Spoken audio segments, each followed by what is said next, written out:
हमारे किसी भी महापुरुष को, हमारे भगवान को अगर कोई भी गाली देगा, अगर तथागत गौतम बुद्ध को कोई भी गाली देगा, हम भारत का संविधान खतरे में सबसे बड़ी बात है।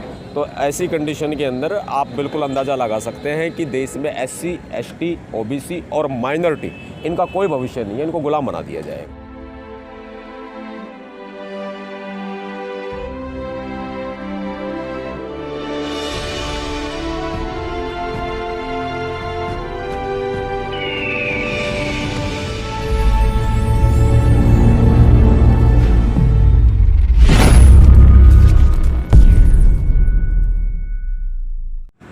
जय भीम साथियों, मैं हूं मनोज अंतानी और आप देख रहे हैं तमाम बहुजन मीडिया।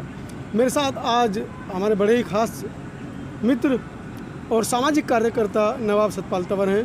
अक्सर आप इनको सोशल मीडिया पर सुनते हैं। कुछ चर्चाएं हैं जिनके ऊपर नवाब सतपाल जी का हम बयान लेना चाह रहे हैं। एक मैडम हैं नुपुर शर्मा कर एक बयान देती हैं नबी को लेकर और कानपुर में हिंसा जोरों पकड़ लेती है। दो समुदायों में पत्थरबाजी होती है, लेकिन उसके बावजूद प्रशासन मौन रहता है और सरकारी स्तर पर उनके खिलाफ कोई कार्रवाई नहीं होती है। लेकिन जब पूरे देश से, देश ही नहीं अंतर्राष्ट्रीय स्तर पर इस मामले को उछाला जाता है और भारत के बाहर के विदेशों से देश के प्रधानमंत्री के लिए जब ट्विटर पर, फेसबुक पर उनके खिलाफ जब वक्तव्य आते हैं तो वो उनको निकाल देते हैं, अपनी पार्टी से निलंबित कर देते हैं। सतपाल जी किस तरह देखते हैं इस पूरे मामले को? नुपुर शर्मा तो एकमात्र मोहरा है जी। बीजेपी हो या RSS हो, आदेश जो है नागपुर से चलता है। और बीजेपी की जो ये तथाकथित नेता है ना, ये इसी तरह का काम करते हैं। आप पूरा इतिहास उठा करके देख लो, RSS का, बीजेपी का। भारत के अंदर जब भी दंगे हुए हैं तो ये दंगों की शुरुआत किसने की है? कानपुर में दंगा हुआ, हिंसा हो गई, एक विशेष समुदाय पर आरोप लग रहा है कि उन्होंने हिंसा की है। लेकिन इसकी शुरुआत कैसे हुई? आप एक बात बताइए, हमारे किसी भी महापुरुष को, हमारे भगवान को अगर कोई भी गाली देगा, अगर तथागत गौतम बुद्ध को कोई भी गाली देगा, हम बर्दाश्त नहीं करेंगे। जब हम बर्दाश्त नहीं करेंगे तो रोष प्रकट करने के लिए हम सड़कों पर उतरेंगे। बहुत सिंपल सी बात है। और एक बिल्कुल सिंपल आपको बात बता देते हैं कि जब रोड पर अगर वो लोग उतर रहे थे, बंद का आह्वान कर रहे थे, तो इस बीच में जब सारे लोग बंद के लिए शांतिप्रिय तरीके से सड़कों पर उतरते हैं तो बीच में पत्थर कौन फेंकता है? जो विरोधी गुट के लोग होते हैं वो पत्थर फेंकते हैं। दंगा कराना था, वहाँ प्रधानमंत्री जी और राष्ट्रपति जी जा रहे थे, तो ऐसे में पूरा सुनियोजित तरीके से ये दंगा कराया गया है। नुपुर शर्मा तो एकमात्र मोहरा है, आज सस्पेंड किया, कल उसको वापस ले लेंगे। लेकिन अगर देश में देखा जाए तो देश का भविष्य अच्छा नहीं है। बीजेपी सत्ता में है, RSS एक तरह से बीजेपी को चला रहा है और भारत का संविधान खतरे में सबसे बड़ी बात है। तो ऐसी कंडीशन के अंदर आप बिल्कुल अंदाज़ा लगा सकते हैं कि देश में SC, ST, OBC और माइनॉरिटी इनका कोई भविष्य नहीं है, इनको गुलाम बना दिया जाएगा। आपने अभी कहा देश का भविष्य खतरे में है। SC, ST, OBC माइनॉरिटी कोई भी मतलब इस देश के अंदर अपनी ज़िंदगी नहीं जी रहा है। नहीं। हाँ, इसमें क्या लगता है कि जैसा कि सोशल मीडिया के माध्यम से लगभग 3 या 4 वर्ष पूर्व जो गुजरात का जो कांड निकल कर आया था, जिसमें 4 बहुजन युवकों को, ये जो गाड़ी खड़ी है ऐसी गाड़ी से बांध कर पीटा गया, उसके बाद सब्बीरपुर कांड हुआ, ऊना कांड हुआ, दुनिया भर के कांड हुए, लेकिन बहुजन समाज अभी तक भी अपनी कह सकते हैं कि प्रखर तरीके से नहीं आया है सामने। जैसे कि एक नबी के मामले में कानपुर के अंदर एक समाज निकल कर आया।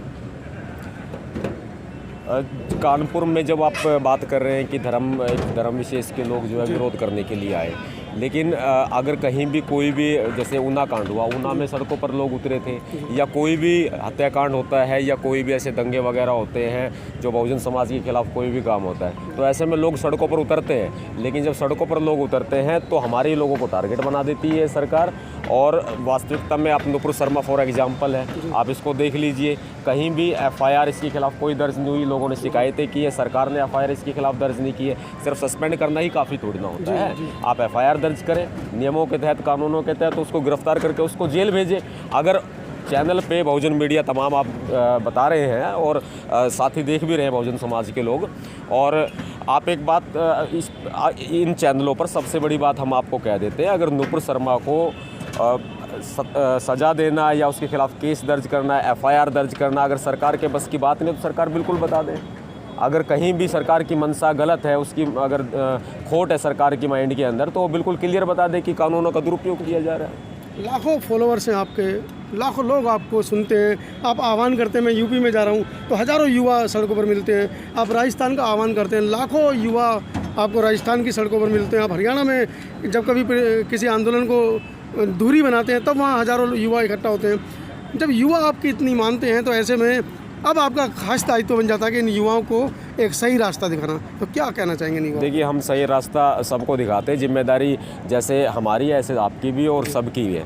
तो हम अपने लोगों को कोशिश तो यही करते हैं कि रास्ता सही बाबा साहब अम्बेडकर जी ने और हमारे महापुरुषों ने दिखाया है, वो उस रास्ते पर जैसे हम लोग चल रहे हैं ऐसे सभी लोग चल रहे हैं। अब लोग ये उम्मीद भी करते हैं, जिस तरह से लोग सुनते हैं, वॉच करते हैं, फॉलोवर्स भी है, या यूँ कहीं कि एक उम्मीद करते हैं, तो उस उम्मीद पर खरा उतरने की हम पूरी कोशिश करते हैं और करेंगे भी। देखिए, सबसे बड़ी बात ये है कि जहाँ शोषण होते हैं, जहाँ भी इस तरह की एट्रोसिटीज़ होती है, या फिर बीजेपी का जो कुचक्कर है जो चल रहा है, अगर वो चलता है तो ऐसे में हम सड़कों पर भी उतरते हैं, साथी भी उतरते हैं, जितने भीम सैनिक हैं वो भी उतरते हैं। तो जिम्मेदारियाँ अब ज़्यादा हैं और इन जिम्मेदारियों का निर्वहन हम बखूबी तरीके से कर रहे हैं और आगे भी समाज को अच्छा भविष्य ही देंगे। साथियों, आपने सुना नवाब सतपाल तंवर जी को, किस तरह से उन्होंने युवाओं को आह्वान किया। आप लोग युवाओं को आह्वान किया है कि वो किस तरह से समाज में जो हो रहे अत्याचार हैं उनके लिए कंधे से कंधा मिलाकर साथ आएँ, आगे बढ़ें और बाबा साहब के सपनों का देश बनाने में